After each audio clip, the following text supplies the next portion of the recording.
Will proceed? Yeah. A very good afternoon to everyone. Today we are going to do that 14th lecture by Dr. A.K. Sahai sir related to linear perturbation theory, basic important parameters for wave equation. These lectures are jointly organized by South Asian Meteorological Association, popularly known as SAMA, and Savitribai Phule Pune University. Today it is the 14th lecture, so let's say welcome uh, to give the welcome address to Mr. Sunil Karyavacham sir, HDG from Sri Lanka Met Office. Sir, please give the welcome address.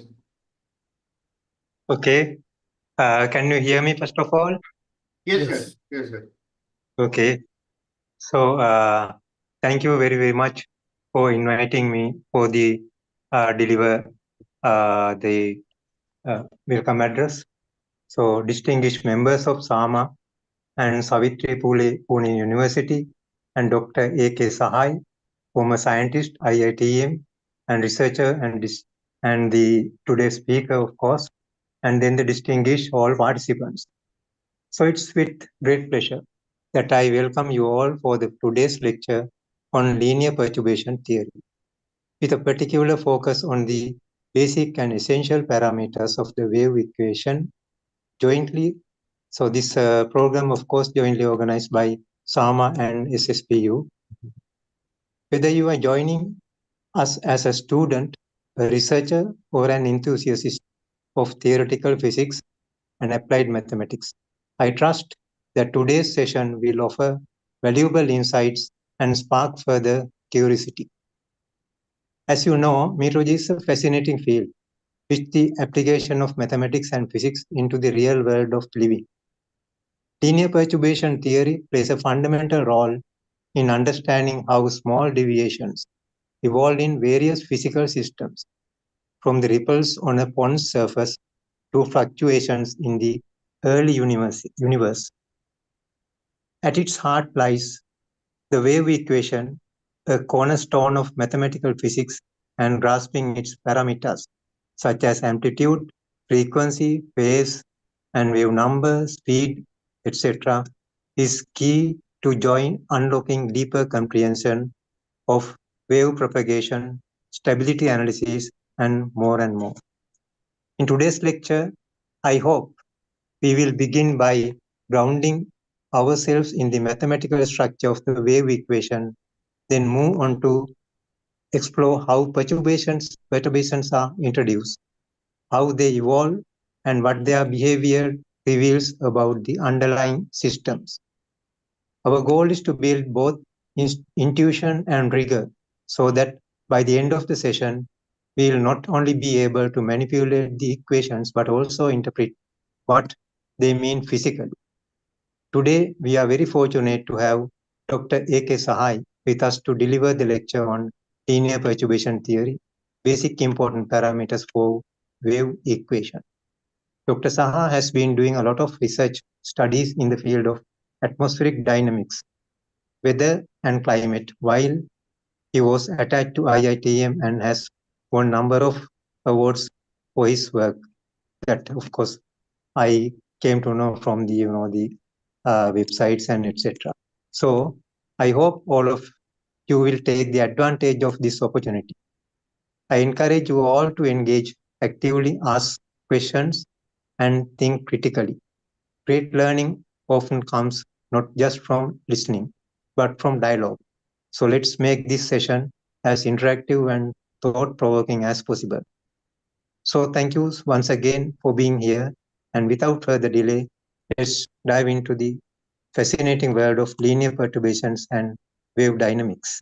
So I hope you will enjoy the lecture, and thank you very much indeed.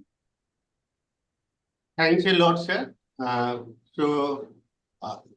for your welcome address. Now I would like to invite Dr. A.K. Sahai sir for today's talk. In between, I want to say all the members, all the participants, if you have any question, please write down in the chat box. Also, if who is seeing through YouTube, they can write it over there. During question answer session, we'll take your questions. Sir, stage is yours. Whether my screen is visible? Yes, sir. Yes, sir. Okay.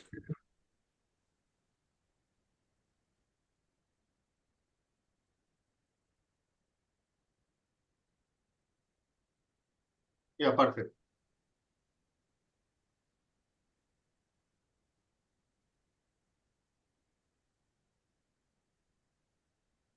I don't know. Something is already there. Sir, we are seeing only your slide, nothing else. Okay. Uh, No, but yeah. So the topic is linear perturbation theory, basic important parameters for the wave equation. And we will cover here waves, perturbation method, properties of waves, shallow water gravity waves, and Rossby waves.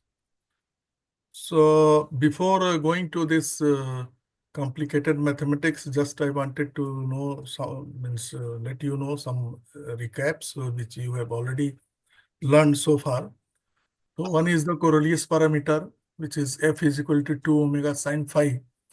That is not globally uniform. So, but we have to use this variation in the moticity equation. So we make some assumptions regarding this. And one assumption is beta plane approximation. So we assume there that F is linear function of the distance in north and south direction. So F is equal to F0 plus beta y, where F0 is 2 omega sine phi 0 at any latitude phi 0. And beta is equal to 2 omega sine phi 0 upon r. R is the radius of Earth. And we can also write beta is equal to dou f upon dou y, which is a positive constant. So at the equator, we put it F0 is equal to 0 and F equal to beta y. So we call this an equatorial beta plane approximation. And there is another F plane approximation is also there, where we say that there is no variation in F at any latitude phi 0. So this, in some cases, this also can be used. There is another Bosnask approximation where we neglect the density changes in the fluid except in the gravity term, and where rho is multiplied by g. And then you must be knowing what is adiabatic process. So no heat is exchanged between the system. And if it is isothermal, so no change in temperature. So constant temperature is isothermal and constant heat is adiabatic process. Then barotropic and baroclinic also we know that a baroclinic atmosphere density and temperature both vary, but in barotropic atmosphere has only density variance, and density only varies on pressure. And the other very important approximation is hydrostatic approximation, that the pressure at any point is assumed to be solely due to the weight of the fluid above it. So we neglect vertical accelerations, but this is generally valid for a very long horizontal dimension thing. Vertical dimension is neglected in terms of horizontal dimension. Then we know that energy of whatever weather and climate that is received from the sun as a short wave radiation, which is more at the equator and much less at the pole. And there is a tilt in the axis of Earth, which due to which there is a seasonal variation in this distribution. And also atmosphere is heated below mainly by the long wave radiation, which is emitted by the Earth. And this emitted radiation is slightly less at poles compared to equator, because almost everywhere it is emitted equally. So the very less variation is there in the long wave radiation, but short wave radiation which is received, it is great variation. So we see that there is a energy surplus over the tropics and energy deficit over the poles. So this positive and net heating in the tropics and negative net heating in the polar regions, this leads to warmer tropics and cooler polar regions, and therefore low pressure in the tropics and high pressure in the polar region. And air moves in this pressure gradient force from north to south. This is generated and this is very much required for the energy transfer from tropics to pole. Also, the Earth's rotation on its axis generates Coriolis force on the moving air, and this rotationally induced force is very dominant and acts to the right of the air motion in the northern, while to the left the southern air. So this is again, there are some more heating processes that or forces on the atmosphere or air. That is the differential heating of land and ocean, and also the topography. And atmospheric layer near the Earth's surface is denser, that we know by gravity. But heated by the long wave radiation, the hot air rises and the cold air sinks. And thermal energy is thus transformed from the surface to the upper troposphere. So warm air is rising and cool air is sinking, and in between entrainment, mixing, and all those things. So cloud formation. So vertical mixing process is fundamentally responsible for near surface convection, turbulence, cumulus clouds, thunderstorms, hurricanes, and so many things. So other small scale weather phenomena. So the convective activity is further complicated by the water vapor when latent heat is liberated from the moist air, and then we know that there is a leads to moist convection. So as the atmosphere ocean system tends to adjust to equilibrium, all these forces give rise to quasi-steady state of the atmosphere ocean system. But there are sometimes there is imbalance also, and that gives like to wave-like oscillation. Thus, the propagation of the wave is fundamentally caused by these disturbances and in the air and water.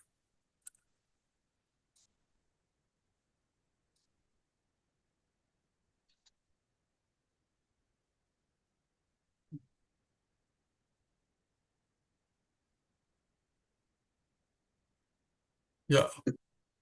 Right now, as we are attending this lecture, I don't know, something is happening. What is going on?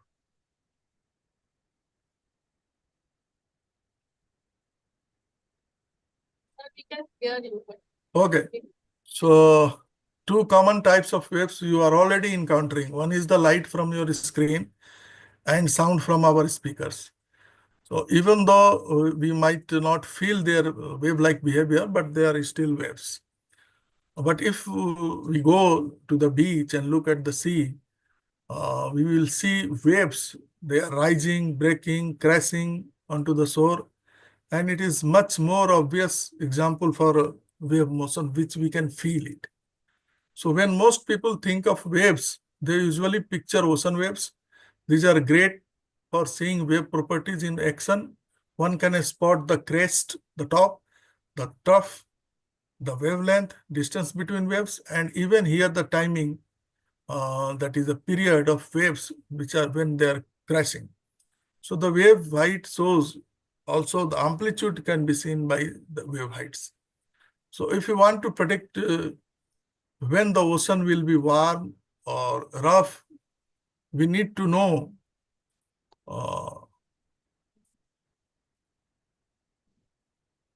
it is coming here. We need to know from where it is coming, and so we have to predict this. In the same way, if you want better weather forecast or want to understand how climate change affects weather, we need to study waves in the atmosphere. So these atmospheric waves help shape things like you see, there are some examples of wave. This is powerful waves versus lighthouse, something lighthouse is there and waves, ocean waves are there. Then you can see the internal waves in the ocean, very much when the upper level in the ocean is very calm, then you can see this is from the satellites to ocean waves. Then again, these are some atmospheric internal waves. You will see those can be seen in terms of clouds only. Now we will talk about perturbation. So the perturbation method is a simple technique that is useful for qualitative analysis of atmospheric waves. And with this method, all field variables are separated into two parts. So one is a basic state part, and the other is deviation from the basic state. So this is what U is any variable, that is the wind in X direction. So this will be the basic state, and U bar and U dash will be the perturbation. Generally, this what we do in the perturbation equation. So for advection term, U dou U upon dou X, we have to put U in terms of U bar plus U dash, and you will get like this. Since U bar is constant with respect to X, dou U bar upon dou X will be 0, and we will get this equation. Now, we make some assumptions about these perturbed fields and basic state. So first assumption is the basic state variables must themselves satisfy the governing equations when the perturbations are set to 0. If there is no perturbation, then the basic state itself has to satisfy this. And the second is the perturbation fields must be small enough so that all terms in the governing equations that involve products of the perturbations can be neglected. So U prime upon U bar is much less than 1. So here in the advection term, U dou U upon dou X in the last page, we will neglect U prime dou U prime upon dou X because this is the multiplication second order in U prime. So you will be left only upon U bar upon dou U prime upon dou X. So this is the way how we use the basic state and perturbation. And one example in X component of a momentum equation, if you put du upon dt plus alpha dou p upon dou X equal to 0, then this can be linearized as dou U dash upon dt plus U bar dou U dash upon dx plus alpha bar dou p prime upon dou X. So what is the purpose of this perturbation method? If terms that are products of the perturbation variables are neglected, then the nonlinear governing equations will be reduced to differential equations, either maybe differential or maybe in the algebraic equations. And in the perturbation variables, and basic where we can specify the basic variables condition.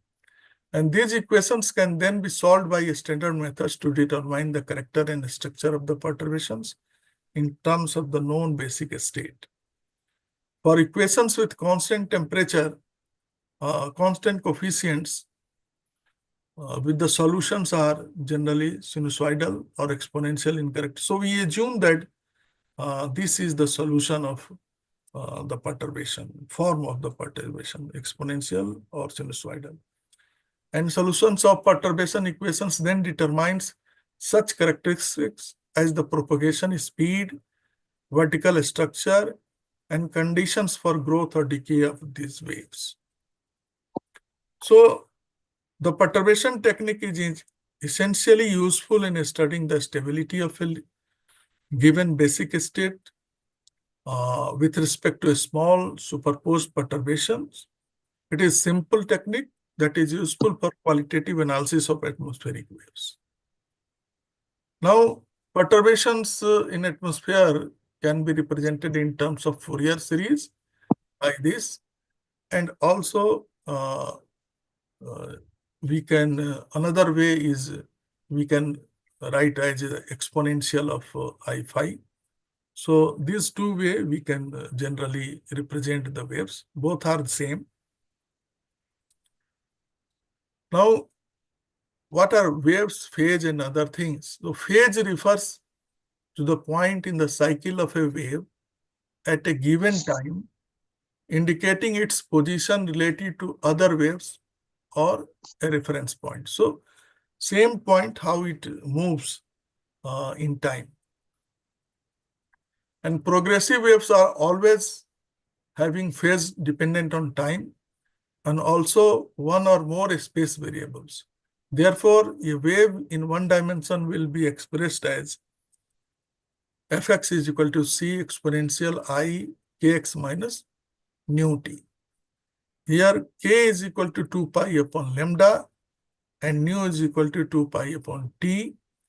And now each term c is amplitude, k is wave number, lambda is wavelength, nu is frequency, t is period, and kx minus nu t is called phase. And if you put kx minus nu t is equal to constant, this is the line of constant phase. Now in 3 dimensions, we can write it as exponential I kx plus ly plus mz minus nu t, where k is the zonal wave number, L is the meridional wave number, m is the vertical wave number, and nu is the frequency. Now the phase speed of a wave is the rate at which the phase of the wave propagates in the space. So phase, as we have defined that one point, the same point, how it moves with time. So that is give the phase speed. So phase speed is given in terms of the wavelength lambda and period t, and in terms of frequency and wave number also. So this can be given c is equal to lambda upon t, or that is equal to nu upon k. So let us see that this is one wave in x direction, and also it varies. This is the x direction, this is the t dimension, and this is the y dimension. So when this is at time 1, you can say, then this is the next time after that. So this is slightly moved this way, then after that, and then after that. So you see that this starting point is moving in terms of in t dimension, and wave is moving in x direction. Here this depicts the complete picture. So in x dimension, the distance between one where it meets x-axis and again after second meeting, that is the lambda. So one full cycle is the wavelength lambda, and same thing, the full cycle into t dimension is the period. And these are the waves at different times, second, third. So this is the one point, phase point, suppose peak here and then here. So this is delta t and this is delta x, and now we can calculate them. And if you see how the phase has moved, so you see this is the first and this is after some time. So it has moved from here to here. So this is the direction of propagation, and this distance is wavelength. Now for a 2-dimensional wave, that is which is proportional to exponential I kx plus ly minus nu 2, where k is the we have seen that wave number in x, and that is zonal, and this is meridional L. So the phase velocity c is given by c is equal to nu upon under root k square plus L square w cap, where w cap is the unit vector in the direction of wave vector. W is equal to ki plus lg. So the direction of the phase speed is the same as the direction of wave vector, and is given that theta is equal to tan inverse L upon K. So the slope of the phase vector is L upon K. And the x component of this wave phase speed is nu k upon under root k square plus m square. And in the y direction is nu m upon under root k square plus m square. Sorry, this will be nu L upon and this m will be L. This is misprint here. So this is about so far phase velocity or phase speed. Now group of waves. So if there are many waves in the same time, suppose here there are two waves W1 and W2. So this is when they will intersect. This will be the total wave, and this is the envelope of that wave. So in cases where several waves add together to form a single wave shape, each individual wave component has its own wave number and phase speed. And for waves in which the phase speed varies with k, the various sinusoidal components of a disturbance originating at a given location are at a later time found in different places, and such waves are called dispersive waves. And for non-dispersive waves, their phase speeds are independent of wave number k. So this is about dispersive and non-dispersive waves. Now, group velocity and phase velocity. So here, suppose phase velocity and group velocity both are equal, and this blue dot represents both, suppose group velocity and phase velocity. Then the entire waveform, the component waves and their envelope moves as one. This is just an example of a non-dispersive wave. But when phase velocity is opposite to group velocity, then it will be like this. So the envelope moves in the opposite direction of the component waves. And when the phase velocity is greater than group velocity, then the component waves moves more quickly than the envelope. Envelope is your blue one. So you can see here. These are just some pictorial representations of this. Then the component waves move more slowly than the envelope if group velocity is greater than phase velocity. And if group velocity is 0, then envelope is stationary, blue dot is stationary, and then only different waves are phase is moving. And here phase velocity is 0, then the group is moving, but phase is stationary. So these are some examples where phase and group velocity we can see. Now group velocity is defined as dou nu upon dou k. And this is the velocity of envelope which propagates through space. And let us consider two horizontal propagating waves of equal amplitude, but slightly different wavelengths, just to understand how they are compounded and how group and phase they are formed. So their wavelength and frequencies are differing, suppose by 2 delta k and 2 delta nu. So this is the first wave is exponential I k plus delta kx minus nu plus delta nu t, and the second wave is exponential I k minus delta kx minus nu minus delta nu t. So here you see that this wave number is differing by 2 delta k, and the frequencies are differing by 2 nu. And the mathematical expression, this we can write like this: E exponential delta kx minus delta nu t from first, and this will be taken common in both exponential I kx minus nu t. So we can write this first term is nothing but twice of cos delta kx minus delta nu t, and this is your exponential I kx nu t. So this first term is low frequency delta k is very less, so delta kx minus delta nu t.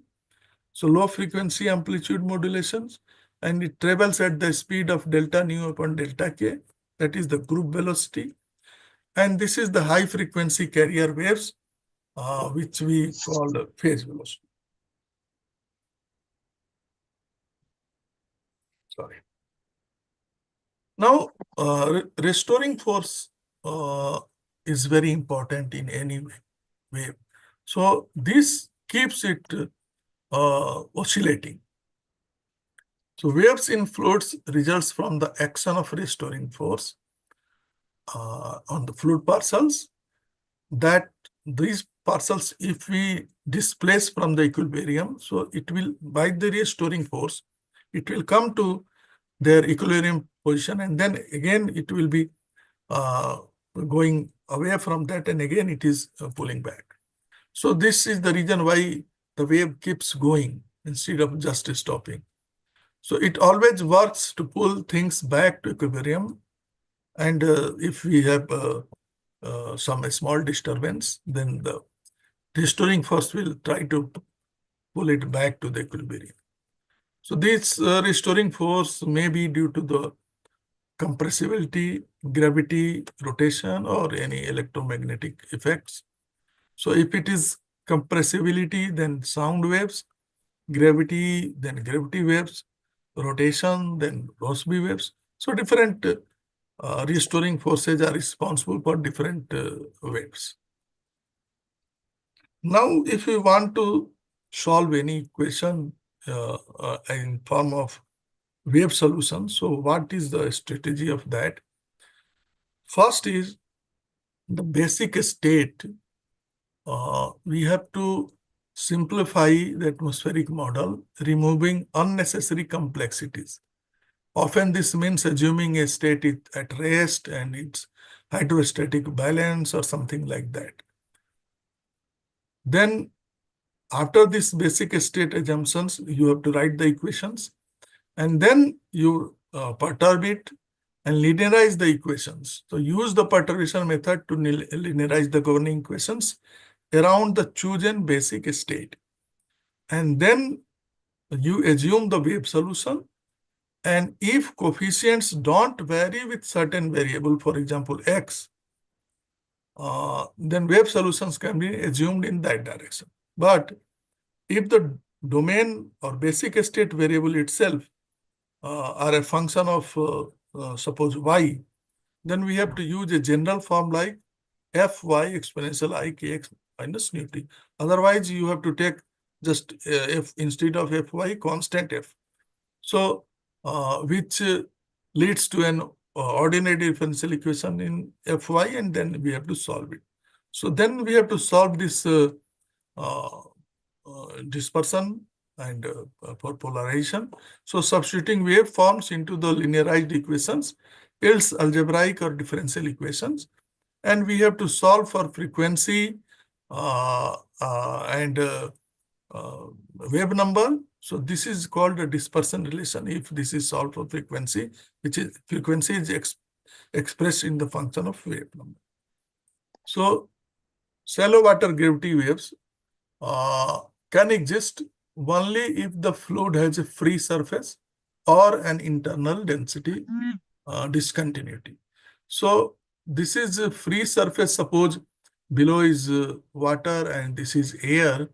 Then this is the we can say that free surface, and this is within the water or within the atmosphere. If there is density discontinuity, then also we can have that. Those are called internal gravity waves, and these free surface we can call it external gravity waves. So the restoring force is gravity, which is in the vertical, so that it is transfers to the direction of propagation. So here you see a two-layer fluid top is air and below is water, density is ρ1 and ρ2. And there is point A on this wave, and same height, there is another point B, which is inside the water, and A is here. So, and if we assume that P plus delta PT is P2 is the pressure at A, and P plus delta P1 is the pressure at B, then P plus delta P1 is P1 rho dz. So dz is the distance between this from here to here, and also this equivalent horizontal point is here. So distance is here, and distance between A and B is delta x. So P plus ρ1 g delta z will be here. Delta P1 will be ρ1 g delta z, which can be written as ρ1 g, and delta z can be written as dou h upon dou x delta x. This is the height h which is varying. And pressure at a point A similarly can be written P plus ρ2, because this is the density here at A, ρ2 g delta z. So this will be P plus ρ2 g and dou h upon dou x delta x. So the difference between these two divided by delta x, and when limit delta x tends to 0, this will be equal to this g delta rho, where delta rho is your P1 ρ1 minus ρ2. So therefore, this is actually your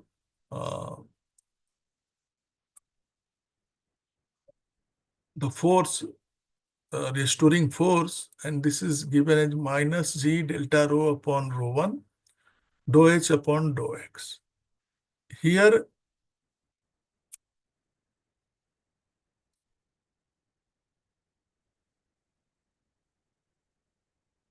these waves can travel along the, here we have assumed that ρ1 minus ρ2 is equal to delta rho. These waves can travel along the interface of two fluids of different densities. So we are talking about the same thing, but we now call it an external gravity wave, and cannot travel across. So there is no across travel, it is just along the interface in one direction. So vertical scale is negligible compared to the horizontal scale. And governing equations, now we have to solve in terms of governing equations. So they are U momentum equation and continuity equation. So momentum equation is this: dou U upon dou T plus U, dou U upon dou X plus W dou U upon dou Z is equal to minus, this is the force which we have calculated just in the last page. And now let U and H is split into basic state, that is time and zonal mean, and perturbation. So U is equal to U bar plus U prime, and H is equal to capital H plus H prime, where H prime and U prime are function of X and T. So then this will lead to this momentum equation as dou U prime upon dou T plus U bar dou U prime upon dou X plus G delta rho upon ρ1 dou H prime upon dou X is equal to 0. Now, the continuity equation in the incompressible fluid is of this form: dou U upon dou X plus dou W upon dou Z equal to 0. This implies delta dou WZ from Z equal to 0 to Z equal to H is equal to, because we take dou U upon dou X in the right side, minus Z upon 0 to Z equal to H dou U upon dou X delta dou Z. So this is the left side is nothing but omega W at H minus W at 0, and right side is we have to integrate this dou Z. So this will be from 0 to H is equal to H. So minus H dou U upon dou X. Now WH is dH upon dt. So vertical velocity at point H. Any H is dH upon dt, and this can be written as dou H upon dou T plus U dou H upon dx. And also initially W at H equal to 0 is 0 at the surface. So therefore dou H upon dou T plus U dou H upon dou X plus H dou U upon dou X is equal to 0. And from this perturbation, you can get this equation. So now we are getting from momentum equation here this term, and this from continuity equation. So in momentum equation, first two terms, if we combine, you can write like this, and the third term we can take to the right. Similarly, continuity equation we can combine like this, and then if we operate dou upon dou T plus U bar dou upon dou X in this equation, second equation, continuity equation, then we can solve it using the first momentum equation, and we can get like this in terms of H dash. So we have to eliminate U dash or U prime from these two equations. So you will get only equations in H prime. Now let us assume that the H prime is having the wave solution, that is A exponential I K X minus Ct. And if put this, then dou upon dou T plus U bar dou upon dou X H prime is equal to IK U prime minus C H prime, and dou H prime upon dou X is equal to IKH, and we obtain the following relation from that equation. C is equal to U bar plus minus GH delta rho upon rho 1 power half, that is under root GH delta rho upon rho 1, which is, we can write nu is equal to now CK, where C is this. So if the upper and lower layers are air and water respectively, then delta rho is what? Rho 1 minus rho 2. So rho 2 is just negligible to in comparison, because this is 1,000 times, rho 1 is almost 1,000 times greater than rho 2. So rho 1 minus rho 2 will be equal to, we can say, rho 1. And then this equation can be solved at C is equal to U bar plus minus under root GH. This is the shallow water gravity wave speed. And phase speed from this, that is C, is nu upon K, and that is same U prime plus minus under root GH. And group velocity is, we can write Cj is equal to dou nu upon dou K, which is again equal to C. Therefore, external gravity is non-dispersive because it, you see, it is not dependent on K.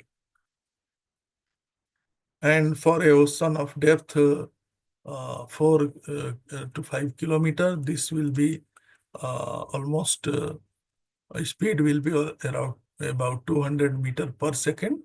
So this we can calculate from this U prime plus minus U bar plus minus under root GH.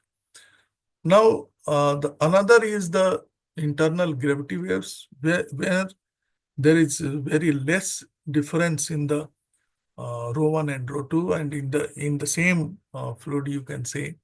So to study internal gravity waves, we consider four two-dimensional movement wave or flow. Also, we have to consider that this flow is frictionless, adiabatic, non-rotational, and following Bosinowski approximation. So this much you have to assume for the basic state. So then the governing equations are U momentum equation will be this, W momentum equation will be this, continuity equation will be this, and energy equation will be this. There are four equations there, but there are other equations also which relate.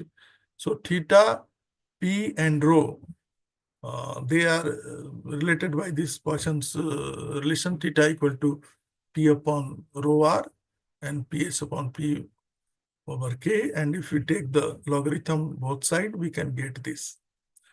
So the above equations are linearized. Now what we do, we consider rho is equal to rho 0 plus rho prime, U equal to U bar plus U prime, and W is equal to W prime. So initially the velocity along W, the flow along W is 0. Only the perturbation is assumed to be along W. And P is equal to P bar, which is function of Z only, plus P dash, and theta is equal to again theta 0, which is function of Z, plus theta prime. So the basic state pressure field, there is another approximation that it has to satisfy hydrostatic equation, that is d P bar upon dz equal to minus rho 0 g, and the basic state potential temperature must satisfy ln theta 0 is equal to minus.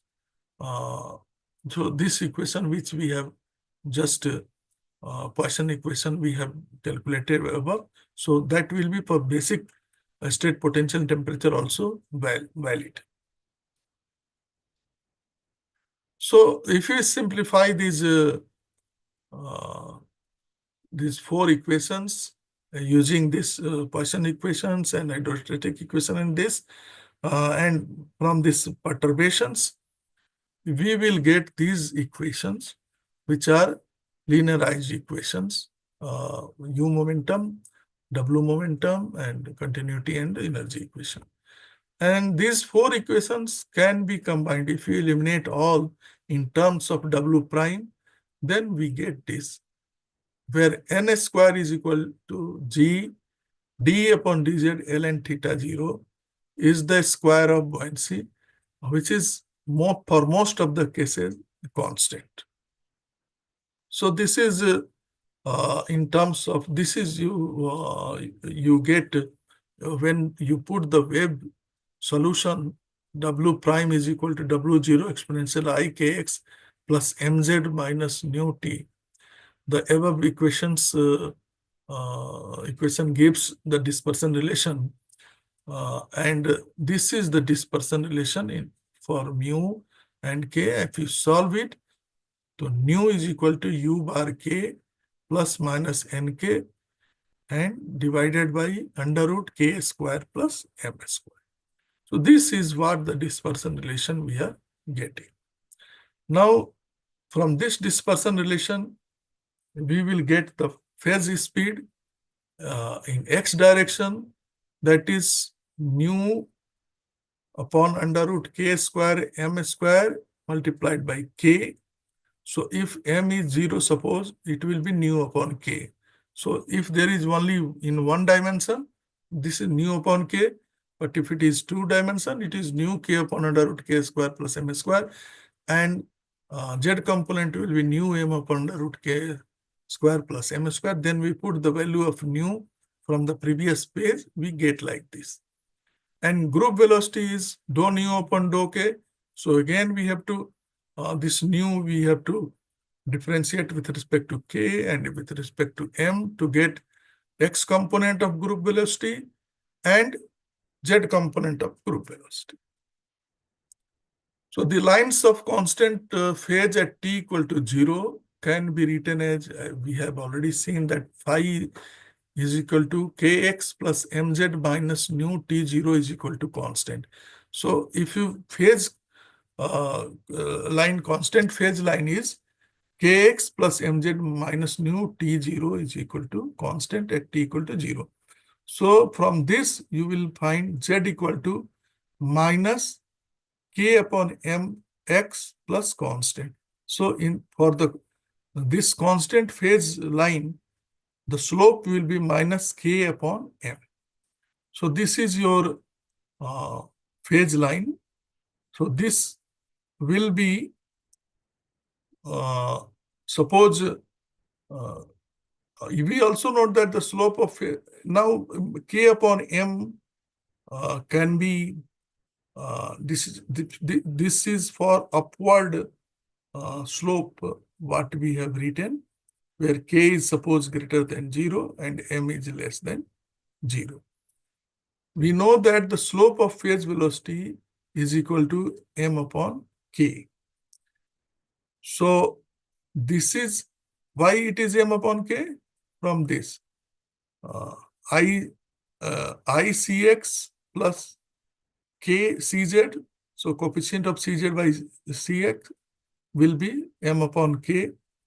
So this is your m upon k, and the constant slope phase line is equal to minus k upon m. So they will be perpendicular to each other. So the phase speed is perpendicular to the line of constant phase. So for constant phase line with upward slope, suppose this is the phase line which we have seen, the slope is upward. So k is equal to 0. So what will happen? Minus k upon m should be greater than 0. This will happen if k equal to 0 and m is less than 0. If k equal to 0 means in x direction, k is greater than 0 means in x direction, the motion is, so eastward motion is there, and m is less than 0 means the downward motion is there. So the wave vector is given by these thick lines. So wave is moving, or phase is moving like this, and this is the constant phase. So energy and other things will be moving accordingly. And if we see the vertical phase speed relative to the mean flow so here we are writing relative to mean flow. So u bar we suppose is 0 or relative to this, so then this will be the nkm upon this will be your mean flow. Vertical phase speed that is relative to mean flow, and this has opposite sign of the vertical component of group velocity. So minus, so whenever it is plus, this is negative. Whenever negative, this is positive. So they are opposite. So thus the vertical phase propagation means momentum transport or momentum propagation, and group propagation, that is energy transport or energy propagation by internal gravity waves, are opposite to each other. So also the group velocity vector has a slope of k upon m. From this we will take this by this, almost you will have slope of k upon m, and therefore parallel to the lines of constant phase and perpendicular to the phase velocity. So group velocity is parallel to the phase lines, constant phase lines, and therefore it is perpendicular to the phase velocity. So we can conclude here that internal gravity waves, although is generated at lower troposphere, they can transport energy, momentum, etc.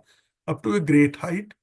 And from the expressions for phase velocity and group velocity, it is seen that a vertically propagating internal gravity wave extracts westerly momentum from the mean flow at upper level, or if it is extracting or imparting easterly momentum, both almost are same at the upper level. Now we will discuss slightly Rossby waves. So this wave type is very important to large-scale meteorological process or planetary wave. This, we assume that the fluid is inviscid, barotropic, and of constant depth, where divergence of horizontal velocity is vanishing. So then the Rossby wave is the result of absolute vorticity conserving motion, and that owes the existence, the variation of the Coriolis parameter. So this is equal to constant. So variation of Coriolis parameter with latitude, that is the beta effect. So this we assume constant, and other terms in other way also this can be represented isentropic gradient of potential vorticity, that is potential vorticity conserving type. So for the beta effect, what beta effect does, it induces vorticity, and then vorticity induces velocity. So we will see here, consider a closed chain of fluid parcels initially aligned along a circle of latitude with zeta equal to 0 at time t0. Then the chain is displaced by slightly by delta y from the original latitude at time t1. So you will get that due to conservation of absolute velocity, the t0,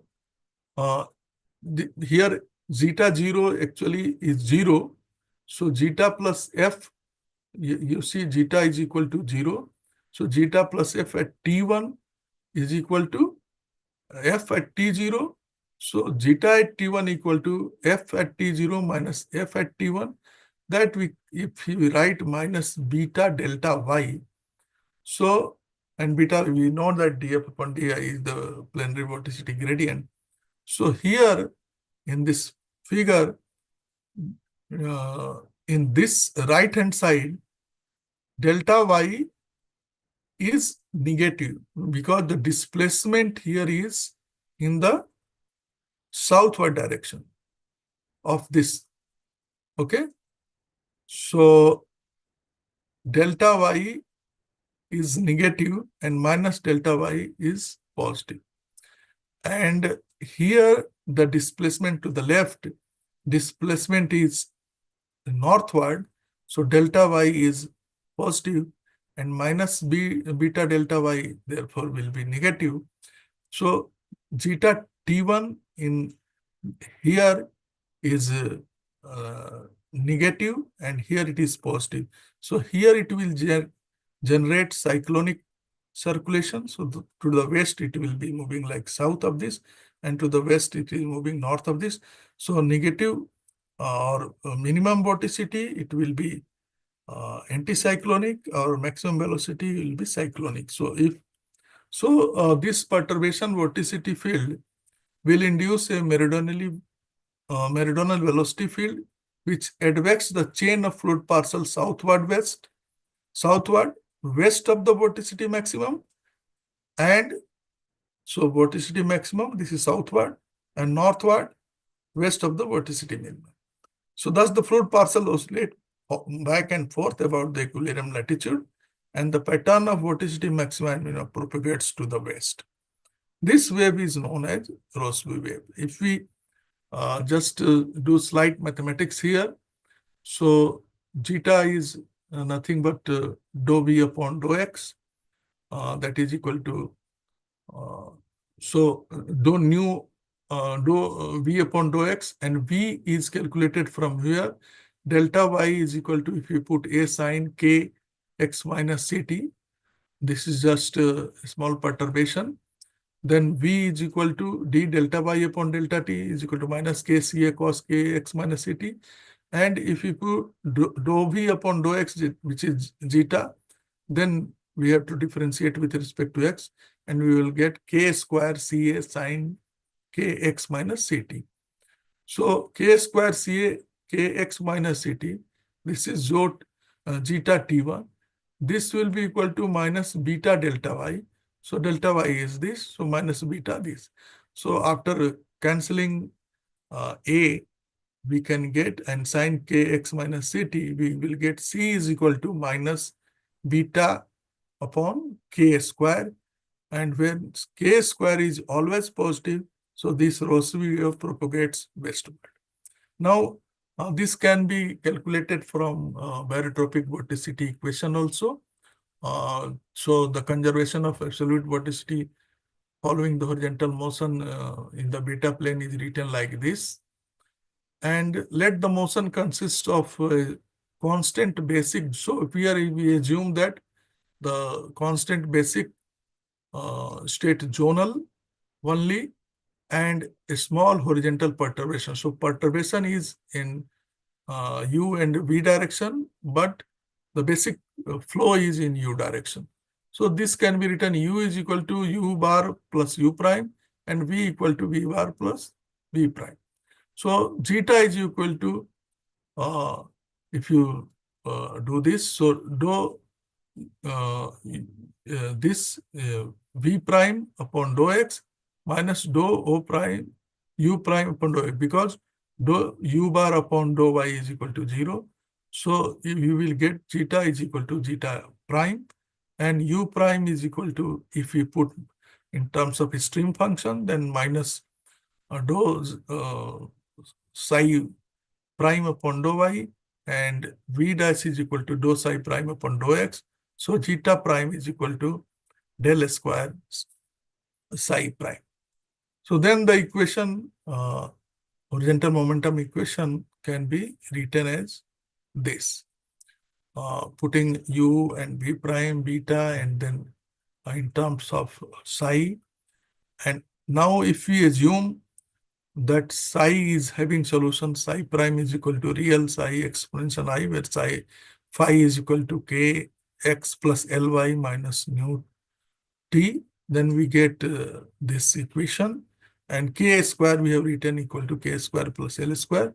So we will get this c is equal to u bar minus beta upon k square.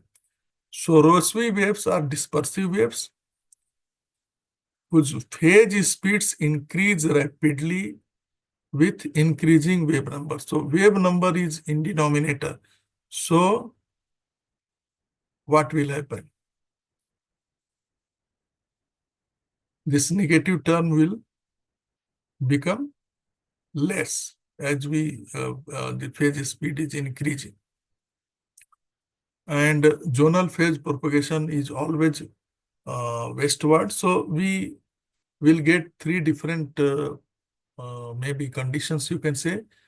First is, suppose for a typical mid-latitude synoptic scale disturbance, where L is equal to K, so zonal wave number and meridional wave number are equal, and if they are equal to 6,000 kilometer, then the Rossby wave speed relative to the zonal flow is about minus 8 meter per second. So this is westward with 8 meter per second. So since the mean zonal wind is generally westerly and greater than 8 meter per second, so whatever synoptic scale Rossby waves usually we see, they will move eastward, but at lower speed.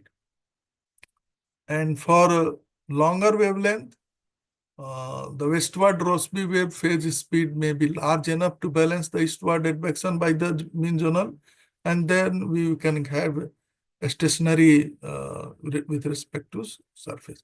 So this is what some few definitions and some few concept on Rossby wave and gravity wave and wave perturbations and all those things. Thank you.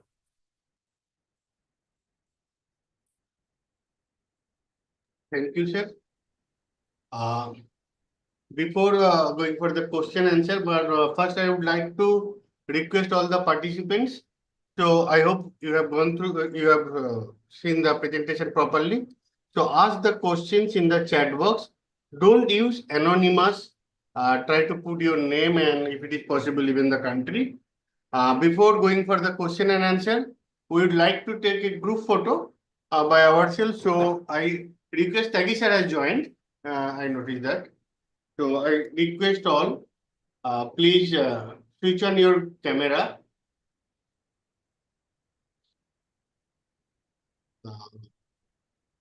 Murnal, Sahai, sir, yeah, sir. Tagi sir, you are mute. So can you switch on your camera?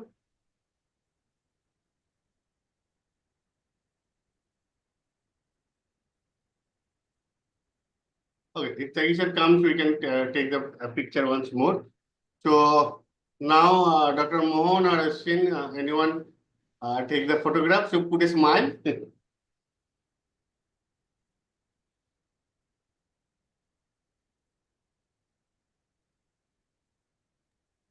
Done. Thank you.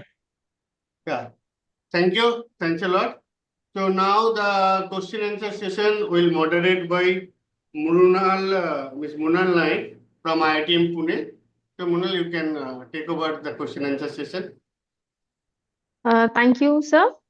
Thank you, Dr. A.K. Sahai, for the wonderful lecture. There are a couple of questions. The first question is from Farush Hat. He is asking which one is more important between group velocity and single velocity for predicting the weather? Yeah, both are important. Yeah, the second question is from Dr. Ira Upadhyay. Thank you, sir. It was an excellent lecture. My research focuses on air pollution. Hence, my question is, if gravity wave can transmit energy and pollutants vertically in the atmosphere, and if pollution spreads in the presence of gravity waves, how can we incorporate chemical diffusion parameter into the convection governing equation for external gravity waves? Yeah, conventional governing equations. That I have not worked on pollution. We have to see on that actually, because so far we have not assumed in this gravity waves pollution is also there. So I will answer you. You write this question to me by email. I will write you answer. I am putting to your email. Yeah. Dr. Ira Upadhyay is an associate professor at Amity University, Jaipur. Okay. Colleague of PBS Raju. Yeah. Okay. So if she writes this, he sends me email, same question. I will try to find out how to do it. Okay. Or if someone from panelist can answer this, I will take. Don't have that guts. Maybe Das sir. Das sir, you are mute.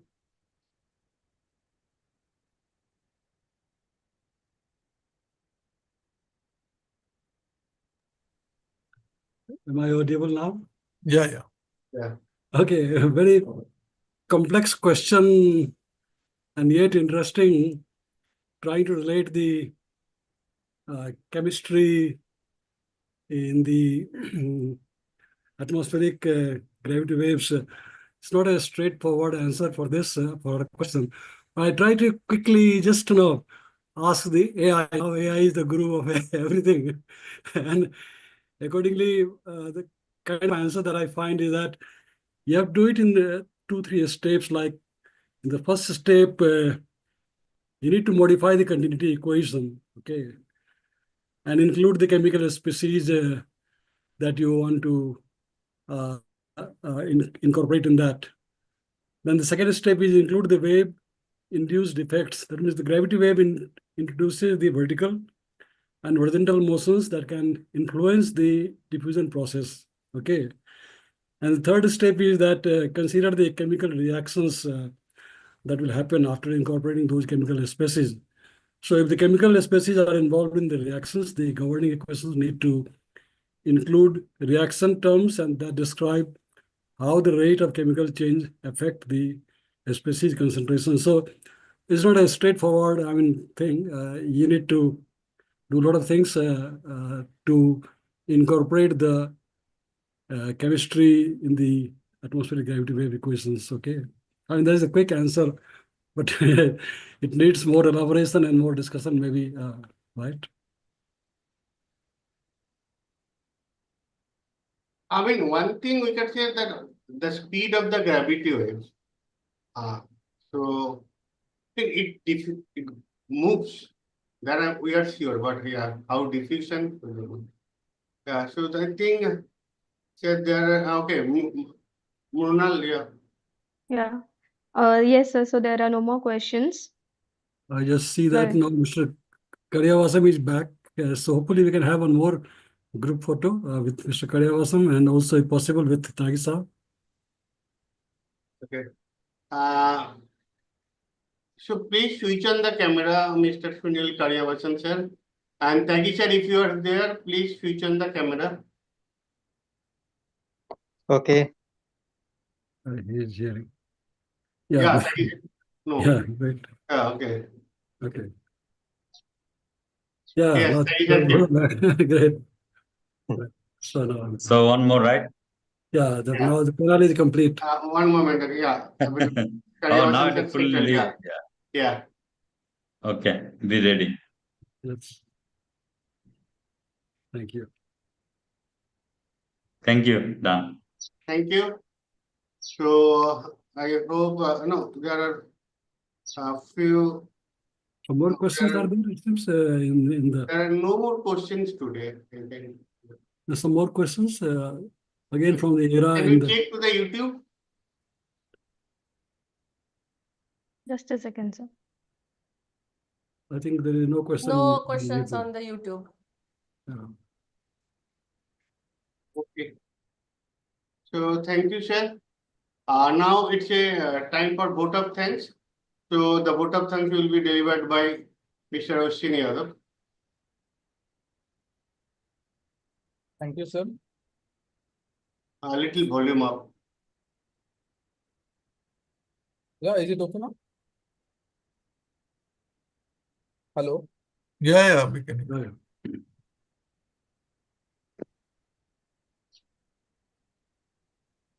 Yes, Is my screen visible? yes. So on behalf of organizing committee, I extend my sincere thanks to everyone who contributed to the success of the 14th lecture in our weekly online lecture series on atmospheric dynamics and its application to climate sciences. We are especially grateful to Mr. Sunil Karyavasan, former DG Sri Lanka Met Department, for his warm welcome address and insightful overview of this lecture series. My heartfelt thank goes to our distinguished speaker, A.K. Sahai sir, for delivering an enlightening lecture on linear perturbation theory, basic important parameters of wave equation. I would like to acknowledge Dr. Swagata Paira for moderating the session and Ms. Munal Light for efficiently managing the question answer session. Additionally, I appreciate the guidance and support of all the panelists and EC members. Also, a special thank goes to all the participants and attendees who join us from across the globe, and to the dedicated team members at Savitribai Phule University for their valuable role in organizing this lecture. Thank you. Thank you so much. Thank you. So before closing the today's lecture series, because Tagi sir has joined later, so if Tagi sir wants to say something and Samit sir wants to say something. So, I think today's lecture was very, very important and also very complex, although For a lot of people, it may be Dr. complex. by his rich experience in atmospheric dynamics and with all those numerical modeling, he has tried to simplify the topic, but obviously by looking or by hearing the lecture just once is not sufficient for those who are completely new to this field. You have to hear or watch the YouTube that is available, that will be available after this lecture many times, and also you will have to read the textbooks that has already been prescribed. Initially, especially the Halton's textbook, you can find many things. Also, I think not only this lecture on perturbation theory and atmospheric waves, but then in this module, this is the module 6 going on of the atmospheric dynamics. We have got 3 more lectures on the same topic, atmospheric waves and perturbation theory, and the next 3 lectures will be by Dr. Somnath Datta. He was the director of the training directorate of IMD earlier at Pune. And here his lectures, it will be very interesting, and he is a person who I think he will try to use the blackboard. He was saying that because he is used to teaching using the board, so he will try to use the electronic board for writing the equations or deriving the equations in the given time possible. And that will be again followed by another 3 important lectures that will be on hydrodynamic instability, etc. So all those who are attending, who are new, as well as those who have some experience in meteorology or atmospheric dynamics, are urged to listen to all the lectures very carefully. They are very, very interesting and very important. Okay, so thank you. Yeah, and if there will be some few repetitions, then this will be slightly easier, because I might have gone into some other domain also where Dr. No, Datta will be absolutely, giving. sure. So that will be repetition, Yeah. and that will be good actually. That will So be good also. That will yeah. be good also because the topic is not so simple and Yeah, straightforward. So it will be good. For a newcomer, it would be very Yeah. different. Yeah. So, Tyagi sir, are you there?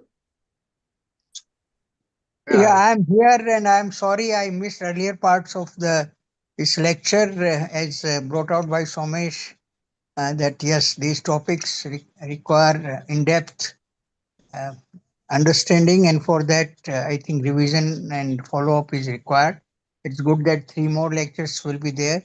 I'm thankful to Dr. Sahai for delivering this lecture, introducing this important aspect of dynamic meteorology. So thank you so much, Dr. Sahai Saab. And rightly said, say that we have these available on the YouTube. So I request all students to follow it up and prepare for the next lecture for a better absorption and assimilation. Thank you. Thank you, sir. Thanks. and the whole schedule for all the lectures is there on SAMA website, because I was trying to see, I could not see. I see. Well, it was mailed to all the resource person in the But beginning. website you can put, no? Also. Website also is to be put. Yes, certainly. Thank you. Thank you for suggestion. Thank you so much. Dr. Rohini, what is the statistics for today? Today's statistics. So 126 participants have registered their attendance, out of which 108 have rated the lecture as excellent or very good. So it's almost 90%. Thank you. Nice, yeah, sir. Thanks to everyone, especially the organizing team led by Dr. Rohini Bhaur. So now, Rohini, if you want to say something. Yeah, thank you, Dr. Swagata. So it is all because of our ECT members. But I would like to mention to the participants that whatever assignments have been given to you, please solve the assignments and keep it to yourself as of now. We are still working on the email thing. So once we have solved the problem, we will ask you to email them back to the required email, whichever email ID we have. Okay. So now, yeah, we can. I will stop the live streaming. Dr. Mohan wanted to discuss few things.